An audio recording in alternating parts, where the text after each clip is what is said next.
இன்னைக்கு செப்டம்பர் 13 விஜய் அவர்களுடைய முதல் பரப்புரை அப்படின்னு சொல்லலாம். அவர் பனையூர்ல இருந்தே அரசியல் பண்ணுறாரு, ட்விட்டரில் அரசியல் பண்ணுறாரு அப்படின்னு சொல்லி நிறைய கான்ட்ரோவர்சிஸ் இருந்தாலும் ஃபஸ்ட் டைம் அவர் மக்களை சந்திக்க போகிறார். மாநாடு 2 நடந்திருக்கு, அது இல்லாமல் ஒரு ஃபங்க்ஷன் அட்டன் பண்ணியிருக்காரு. பட் ஸ்டில் இவர் ஃபஸ்ட் டைம் மக்களோட இடத்துல போய் அவங்கள சந்திக்க போகிறார் அப்படின்றது எல்லாருக்குமே ஒரு எக்ஸைட்மெண்ட்டாகவும் மற்ற கட்சிகளுக்கு ஒரு நர்வஸாகவும் இருந்தது. இன்றைக்கி காலையிலேருந்தே நம்ம என்ன நினச்சோம் அப்படின்னா, காலையில் ஒரு 10:35க்கு அவர் பேசுவார் அப்படின்னு சொன்னதால் ஒரு 9:30க்கே எல்லாம் கிளம்பி ஆஃபீஸ் உட்காந்து வெயிட் பண்ணிக்கிட்டு இருக்கோம். அவர் 10 மணிக்கு அவர் ஏர்போர்ட்லேருந்து கிளம்புனார். எனக்கு தெரிஞ்சு 3 o'clock ஆகிடுச்சு அவர் ரீச் ஆகிறதுக்கு. 3 o'clock அவர் பேச ஆரம்பிக்கிறார். ஏன்னா அந்த அளவுக்கு கூட்டம், நீங்கள் ஒரு மாநாடு எந்த அளவுக்கு கூட்டம் சேர்ந்ததோ அது அந்த அளவுக்கு இந்த இடத்துல பயங்கரமான ஒரு கூட்டம். இவங்க அறிக்கை கொடுத்துருந்தாங்க, நீங்கள் மற்ற டிஸ்ட்ரிக்ட்லேருந்து வராதிங்க, உங்கள் டிஸ்ட்ரிக்ட் வரும்போது அங்கே பார்த்துக்கோங்க, இல்லைன்னா பஸ்ஸு பின்னாடி நீங்கள் வண்டியிலலாம் வராதிங்க அப்படின்னு சொல்லி நிறைய அறிக்கை கொடுத்துருந்தாங்க. பட் அதெல்லாம் எதையுமே கண்டுக்காமல் அவரோட ரசிகர்கள் பஸ்ஸு கூடவே 5 மணி நேரம் அந்த பஸ்ஸு ஏர்போர்ட்லேருந்து கிளம்பி இந்த மரக்கடை வர்ற வரைக்குமே அந்த பஸ்ஸு கூடவே நடந்து வந்துட்டு இருந்தாங்க. விஜய் சாரோட ஸ்பீச் நம்ம எல்லாருமே எதிர்பார்த்துக்கிட்டு இருந்திருப்போம். அவர் என்ன பேச போகிறாருன்னு தெரியல. இது அரசியல் ரிலேட்டடாக திமுக எதிர்ப்பு அரசியலில் பேச போகிறாரா, இல்லை திருச்சியில் இருக்கிற ஏதாவது ஒரு பிரச்சனையை பற்றி பேச போகிறாரா, இல்லை இதுக்கு முன்னாடி நிறைய கம்ப்ளைண்ட்ஸ் வந்துச்சுல்ல, அவர் ஆணவ படுகொலை பற்றி பேசலை, அதுக்கப்புறம் நாமக்கல் பற்றி அவர் எதுவுமே பேசலை அப்படின்னு சொல்லி நிறைய கான்ட்ரவர்சிஸ் இருந்தது. அதை பற்றி பேச போகிறாரா அப்படின்னு சொல்லி எல்லாருமே எதிர்பார்த்துக்கிட்டு இருந்த நேரம், கரெக்டாக அவர் பேச ஆரம்பித்த 2வது நிமிஷம் ஆடியோ கட்டு எதுவுமே கேட்கல. நம்ம நமக்கு மட்டும்தான் கேட்கல அப்படின்னு பார்த்தா எந்த சேனல்லையுமே கேட்கல. நாங்கள் எல்லா நியூஸ் சேனல்ஸ்லேயுமே அவங்களோட லைவ் ஓடிட்டு இருந்தது. இது என்ன பிரச்சனைனா, நியூஸ் சேனல்ஸ் எல்லாருக்குமே தமிழக வெற்றி கழகம் அவங்களோட டிஜிட்டலில் இருந்து தான் இவங்களுக்கு எல்லாருக்குமே லைவ் வந்தது. அதனால் டிவிகேவோட அஃபீஷியல் இதிலேருந்து ஆடியோ கட்டானதும் எல்லாருக்குமே ஆடியோ கட்டு. நீங்கள் அந்த இடத்துல ஒரு 1,00,000 பேர் கூடியிருக்காங்க அப்படின்னா, இங்கே மற்ற எல்லா சேனல்ஸ்லேயுமே குறைஞ்சது 20 லட்சம் பேராவது யூடியூப்லேயோ டிவிலேயோ மொபைல்லையோ அந்த மாதிரி எல்லா இதுலேயுமே பார்த்துக்கிட்டு இருப்பாங்க. இவங்களுக்கு விஜய் என்ன பேச போகிறார் அப்படின்ற ஒரு ஆர்வம் தான். ஆனால் இந்த ஆடியோ கட்டானது பயங்கர அப்செட் எல்லாருக்குமே. என்ன பேசுகிறாருன்னே கேட்க மாட்டேங்குது. அவர் இவ்வளோ நேரம் நாங்கள் 10:30லேருந்து ஃபாலோ பண்ணிக்கிட்டு இருக்கோம். அவர் ஒரு இடத்துக்காக போக போக எப்படி கிளியர் பண்ணுறாங்க, எந்த மாதிரி வரவேற்பு கொடுக்குறாங்க அப்படின்னு சொல்லி 10:30லேருந்து உட்காந்து பார்த்துக்கிட்டு இருக்கோம். கரெக்டாக அவர் பேச ஆரம்பிக்கும் போது ஆடியோ கட்டுனா எப்படி இருக்கும் நமக்கு, அந்த மாதிரி தான் இருந்தது. பட் இருந்தாலும் அங்கே இருந்த ஒரு சிலர் ஒரு கட்டுரைகளாக நமக்கு அமைச்சிருந்தாங்க. நம்மளோட நியூஸ் சேனல்ஸில் இருக்கிற ஃப்ரெண்ட்ஸ் நமக்கு அந்த டீட்டெயில்ஸ் எல்லாமே சென்ட் பண்ணியிருந்தாங்க. அவர் ஆரம்பத்தில் எடுத்து பேசும்போதே போர் போகிறதுக்கு முன்னாடி எல்லாருமே கோவிலுக்கு போயிட்டு அதுக்கப்புறம் போவாங்க, அந்த மாதிரி நான் திருச்சிக்கு வந்திருக்கேன் அப்படின்னு அவர் சொன்ன உடனே அந்த சவுண்ட் இருக்கணுமே பயங்கரமாக இருந்தது. அந்த இடத்துல இருக்க எல்லாருக்குமே அந்த அளவுக்கு ரொம்ப குஷியாயிடுச்சு. ஏன்னா திருச்சியை அவர் ஏன் எடுத்தார், திருச்சியை ஏன் அவர் முதல் பரப்புரை திருச்சியிலேருந்து ஆரம்பிக்கணும் அப்படின்னு நினச்சாரு அப்படின்றத தெரிஞ்சுக்கிறதுக்கு நிறைய பேருக்கு ஆர்வமாக இருந்தது. ஆனால் இவர் பேசும்போது இந்த விஷயத்தை ஏன் நான் எடுத்தேன் அப்படின்னு சொன்னது நல்லா இருந்தது.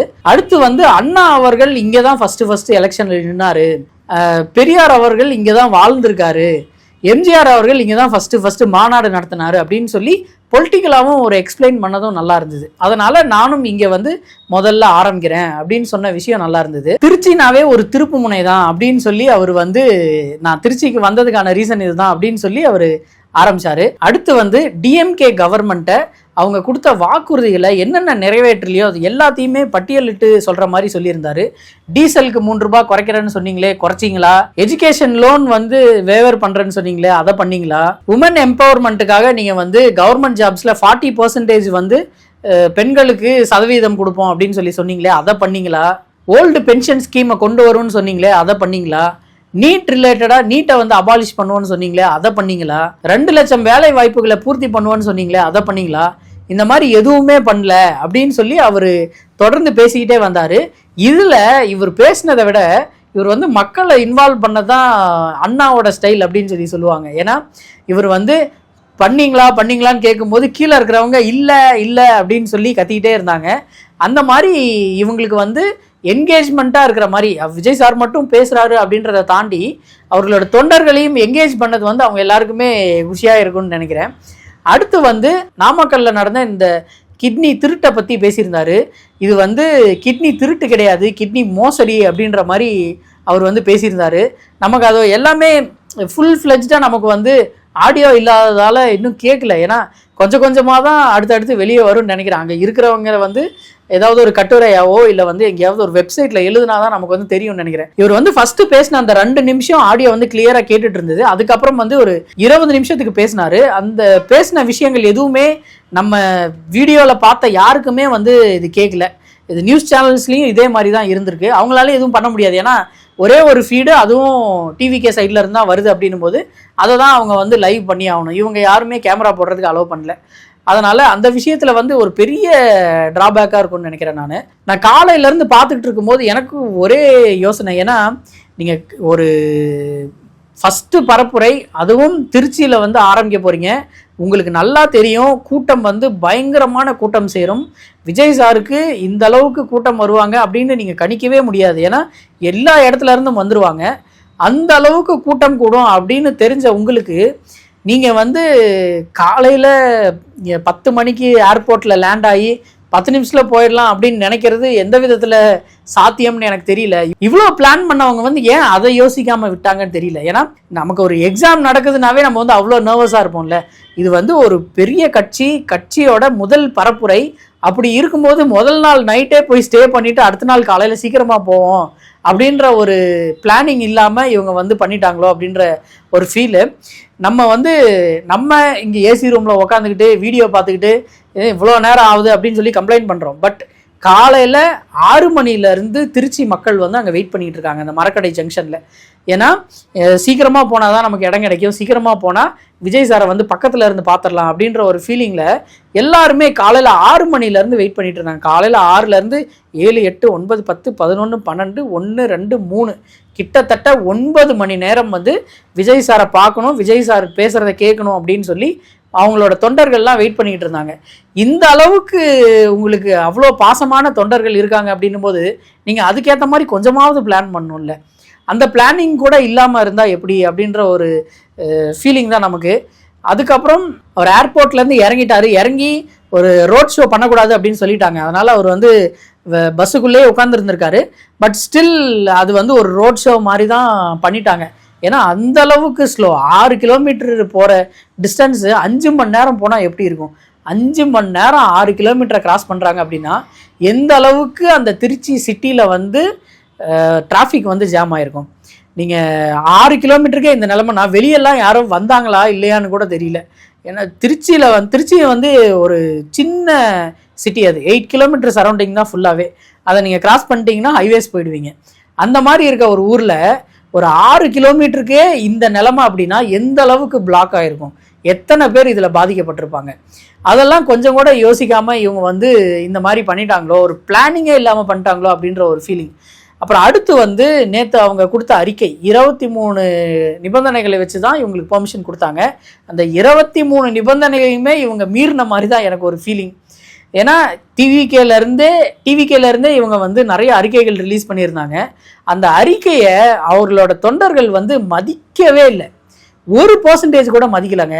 எங்கேயுமே ஏறாதீங்க, மரத்தில் ஏறாதீங்க, போர்டு மேலே ஏறாதீங்க, மேலே நிற்காதீங்க அப்படின்னு சொல்லி சொல்கிறாங்களே தவிர யாருமே அதை கேட்கல. எல்லாருமே நம்ம வீடியோ பார்க்கும்போது நமக்கு வந்து இந்த அளவுக்கு எதுவுமே கேட்காத ஒரு தொண்டர்களை வச்சு நீங்கள் எப்படி சமாளிக்க போகிறீங்க அப்படின்னு தெரியல அப்படின்ற அளவுக்கு தான் இருந்தது. விஜய் சாருக்கு அவரோட தொண்டர்களிடத்தே பாதுகாப்பு இல்லை அப்படின்ற ஒரு ஃபீலிங் தான் நமக்கு இருக்குது. இந்த அளவுக்கு ஒரு கட்சி வந்து பொறுப்பு இல்லாமல் இருந்தால் எப்படி அப்படின்ற ஒரு தாட்டு தான் நமக்கு. விஜய் சார் வந்து ஏடிஎம்கேவோட பொசிஷனை தான் நம்ம வந்து எடுக்கணும் அப்படின்ற ஒரு பிளானில் இருக்காரோ அப்படின்ற ஒரு தாட் நமக்கு. ஏன்னா இவர் வந்து கொள்கை தலைவர்களாக 5 பேரை வந்து இவர் முதல் மாநாட்டில் அறிவித்தார்.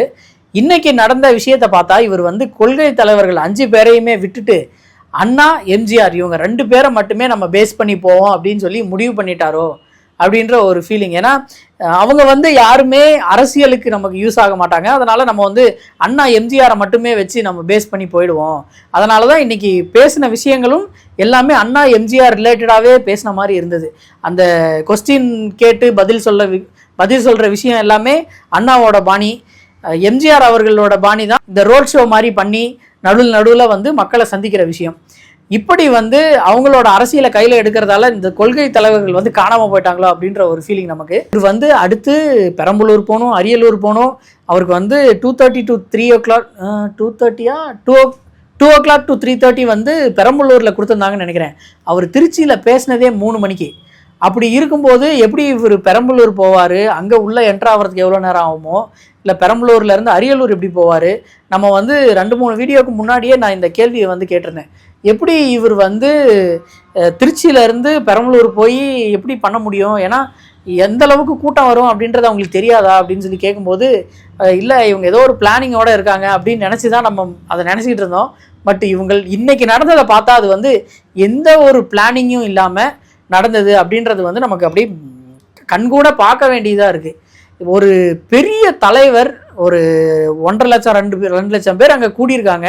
அந்த இடத்துல ஆடியோ ஒர்க் ஆகலை அப்படின்னா என்ன சொல்கிறதுன்னு எனக்கு தெரியலங்க. ஒரு சின்ன கல்யாணத்தில் கூட ஆடியோவை வந்து அத்தனை தடவை வந்து செக் பண்ணுவாங்க. ஆனால் இங்கே வந்து என்ன பண்ணாங்க, என்ன நடந்ததுன்னே தெரியல.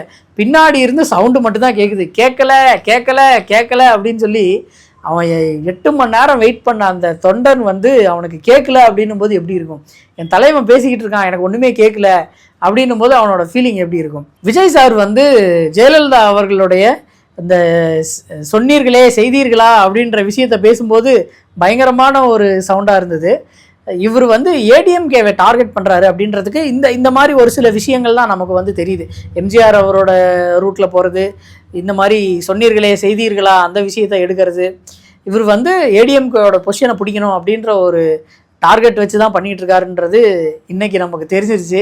இதுக்கு முன்னாடியே தெரிஞ்சது தான், பட் இன்றைக்கி வந்து நமக்கு தெளிவாக தெரிஞ்சிருக்கு. அடுத்தடுத்து இவர் வந்து பெரம்பலூர் போய் பேச போகிறாரு, அரியலூரில் போய் பேச போகிறாரு அப்படின்னு சொல்கிறாங்க. இது தெரியல அடுத்து எவ்வளோ நேரம் ஆகும், எப்படி போய் பேசுவார், எந்த அளவுக்கு அது சாத்தியம்னு தெரியல. ஆனால் இன்றைக்கி நடந்த இந்த முதலாவது பரப்புரை வந்து எனக்கு தெரிஞ்சு டிவிகே சைடில் வந்து ஒரு சொதப்பல் தான். ஏன்னா இவங்க நிறைய விஷயத்த வந்து கோட்டை விட்டாங்க. இவங்களுக்கு வந்து மக்கள் என்ன நினைப்பாங்க அப்படின்றத இவங்க வந்து மறந்துட்டாங்கன்னு நினைக்கிறேன். 1 லட்சம் பேர் வந்து ஒரு இடத்துல கூடுறாங்கன்னா அங்கே சுற்றி இருக்கிற இடத்துல இருக்கிற வியாபாரம் என்ன ஆகும், பயணப்படுறவங்க என்ன ஆவாங்க? ஏர்போர்ட்லேருந்து வர்ற வழியிலே 2 ரோடையும் பிளாக் பண்ணிட்டாங்க. எத்தனை பேர் ஏர்போர்ட்டுக்கு போனாங்களோ, எத்தனை பேர் ஃப்ளைட்டில் மிஸ் பண்ணாங்களோ தெரியல. அந்த மாதிரி நிறைய விஷயங்களை வந்து இவங்க கன்சிடர் பண்ணாமல் இவங்க வந்து இது பண்ணிட்டாங்க. எனக்கு ஒரே கேள்வி தான், இந்த விஷயத்தை டிஎம்கேவோ ஏடிஎம்கேவோ ஒரு சிட்டியவே ஆக்கிரமித்து இந்த விஷயத்தை பண்ணியிருந்தா மக்கள் வந்து என்ன ரியாக்ஷன் கொடுத்துருப்பாங்க அப்படின்றத கமெண்ட்டில் சொல்லுங்கள்.